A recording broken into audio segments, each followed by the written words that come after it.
Hey guys, Cameron with Sewell Motor Coach. Mr. Clean, Mr. Clean. So as I'm sure Doug and James probably informed you guys, the TPO on the top of this 2018 Newmar Baystar has the adhesive underneath it has not stuck to the substrate. That has caused a bunch of wrinkles up on top of this roof that you're seeing here. What we'll be doing is removing absolutely everything off the top of this coach. For example, we've already taken off this AC unit here in the rear. Next thing we're going to be doing is vent caps, ventilation fans, the shower dome, satellites, literally everything has to go. Last, we'll probably end up taking off this transition piece here. This should just be aluminum. It's held in by some 1/4-inch hex screws. We'll show you a clip of how we're taking those out.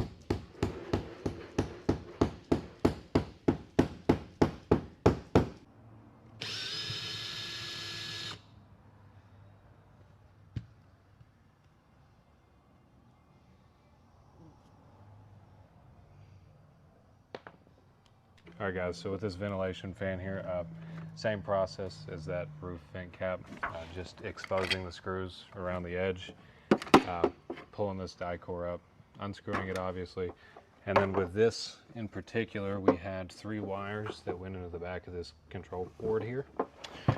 Black and white wire here just go on sort of like with a tab connection, and then one that has this Ethernet type cable here also went into that control board. So just pulling that up, gonna take these wires, stuff them back in. That's all there is to it. All right guys, so the satellite dish was fairly simple to take off.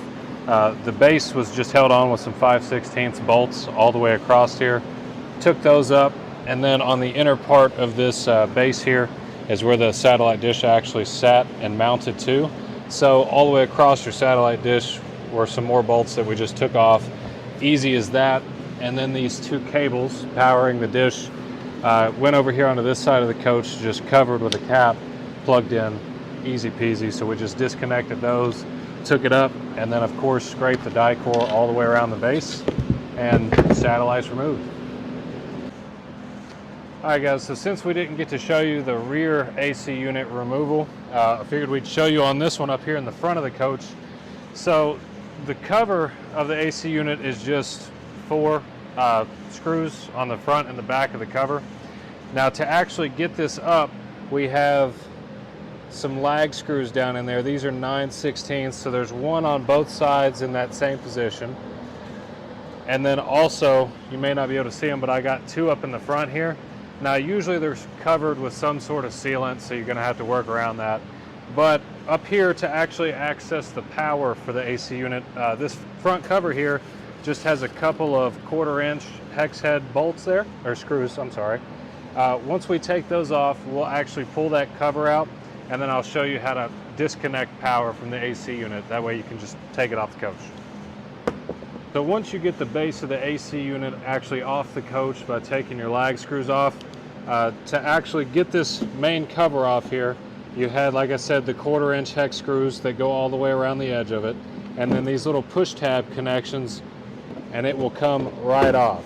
After you get that off of there, you can follow your wires all the way down into the coach. This one here screws into the sidewall, so just unscrew that little square head, disconnect it, and then disconnect all of the other wires, and you're good to go. So we went ahead and took the aluminum transition piece off the front cap of this coach, 1/4-inch hex head self-tappers holding this down all the way across. Now we'll have to do that on both sides of the coach and on the rear cap before we can go ahead and peel this TPO up. But once we do, we'll peel it up and go ahead and inspect the wood and everything else underneath this that we might not be able to see. Just check and make sure there's nothing wrong that we haven't already found. All right guys, so it is the next day. Yesterday it took us probably 5 or 6 hours to get everything removed off the roof of the coach, and also to get up all of our transition pieces. There's a lot of screws, but today we are ready to go ahead and start pulling back this TPO. All we have left to do is just take off the rest of the base of the AC units on the front and the back. No problem, we're just going to pull that right up, and then we'll go ahead and start on peeling back this TPO.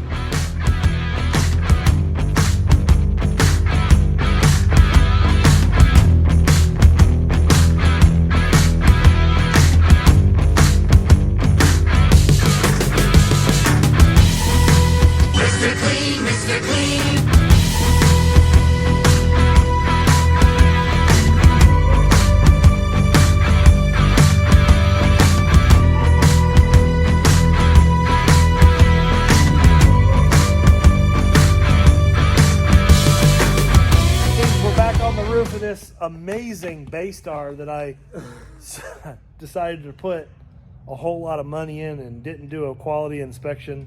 Maybe I just need to get you to inspect every coach I buy. Just send me to all the exotic places. Only We'll the take a good. look. You don't want to go to places. Minot, North Dakota?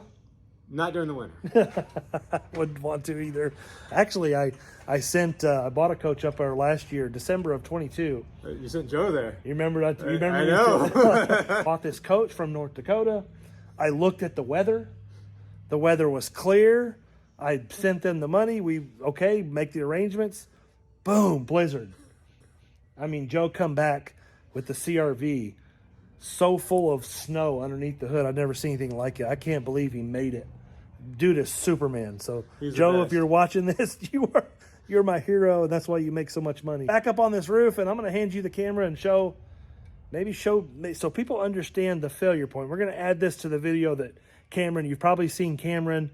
Yeah, your guys did a great job tearing it apart. Did all the hard work that I didn't have to do, so I appreciate it. I didn't have to do it either. I just had to write the check at the end of the week, which is, I like that option. I really do like that option. So anyway. If we start right here, this is pretty much the middle of the coach where the bathroom is. You can see that felt that I was talking about on the backside of the material. It stuck very well to the subfloor or the decking here. And usually what happens, it rips up pieces of the plywood with it. You can hear my feet sticking on it. But if we look at the front right here where it was loose, almost none of that felt came off of it because it didn't adhere. It only adhered in a few places, which means they probably put the adhesive down dry or did not get enough on there to get embedded into the felt. So you can see how unfelted this front section is right here. And there's not even that much adhesive on there. It's even less sticky here. So I think it's just a case of the factory not putting down the adhesive correctly. I think I understand that. I kind of watched you shoot that video. I definitely, it makes a lot more sense now.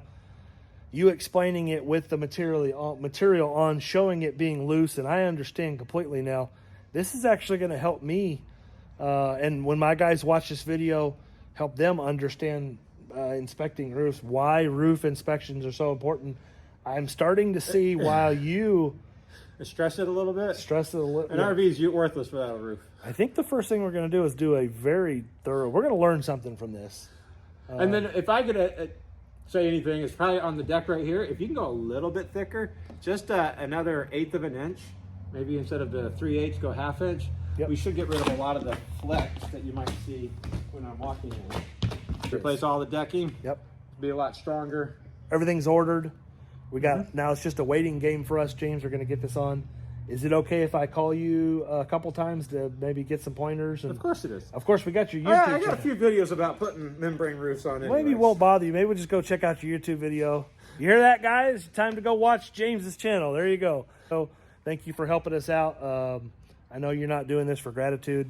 I know you're doing this for money, and I can't wait to get your bill because I want to write that check. All right, well, you guys heard it. I'm excited to write that check. I'm happy to help a friend. Don't overcharge me. All right, okay.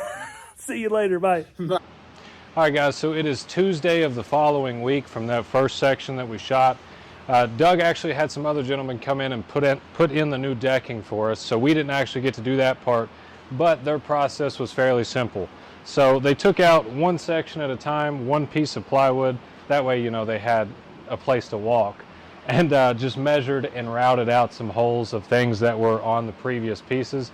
A fairly simple process. Now, if you look down on the actual boards themselves, there's aluminum framing coming across the roof of your coach. On this one in particular, we just went ahead and screwed along that aluminum framing with some self-tapping screws, the same way the old decking was. And they actually went ahead and put some construction adhesive along the framing as well to hold down extra tight on that decking.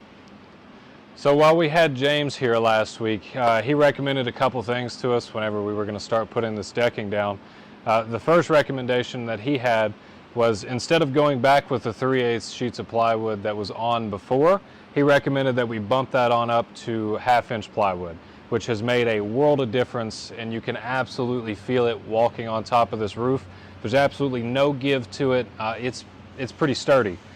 Second recommendation he had was, since the 1/2 inch was going to create more of a lip on the edge of the coach here, he recommended that on all sides we go ahead and sand down that coarse edge to the plywood to more of a rounded, smooth edge. So we went ahead and did that, and that is going to create a wonderful transition to our aluminum strips here, these transition pieces that are going to set down. Now this is one of my old ones here, but I just thought I'd show you guys. The curve that we've put in this plywood is it's going to create a lot less stress for when we lay the TPO down over the edge and underneath the aluminum. You don't want that coarse edge, and you don't want the TPO just sitting there rubbing on a really, really sharp edge.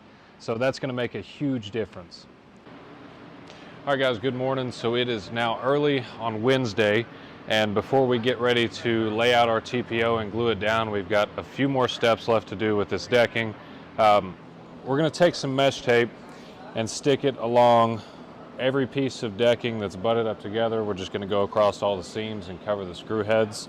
And we also still have some screw heads sticking up a little bit, so we're going to countersink those to make sure that they're not rubbing against the bottom of the membrane. We also have to take our pipes for our vents and cut those flush to make sure that when we lay our TPO down, it can actually lay down nice and flat, because we don't want those sticking up causing any bubbles. All right guys, so we've made it to the final step of laying this TPO on. We've got our entire deck prepped and ready to go, and now all we got left is a fairly simple process. James kind of guided us on what we needed to do. So what we got is our TPO already laid out straight as we can get it, measured out pretty equal on both sides with our overhang, and we have taken the back half and folded it over so that way we can go ahead and get the back of our coach glued down. We'll just be using paint rollers to spread on our die-core adhesive. Once we do that, we'll roll the TPO back over top of the adhesive and smooth it out.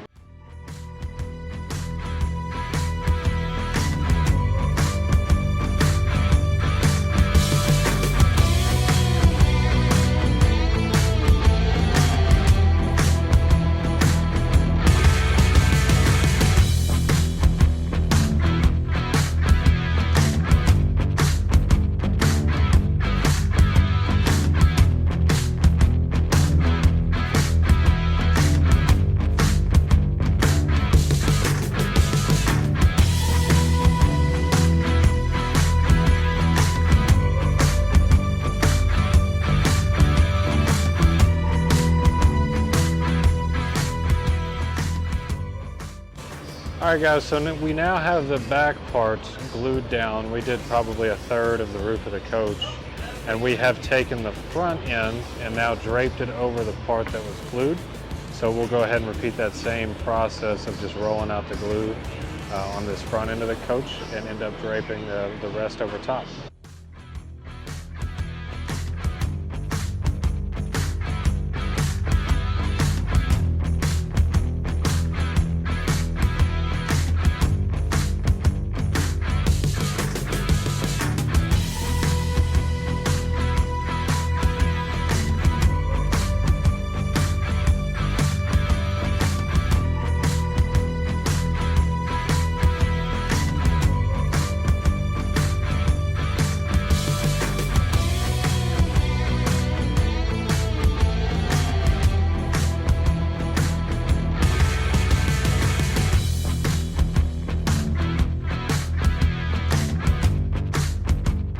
All right guys, so we are finally nearing the finish line.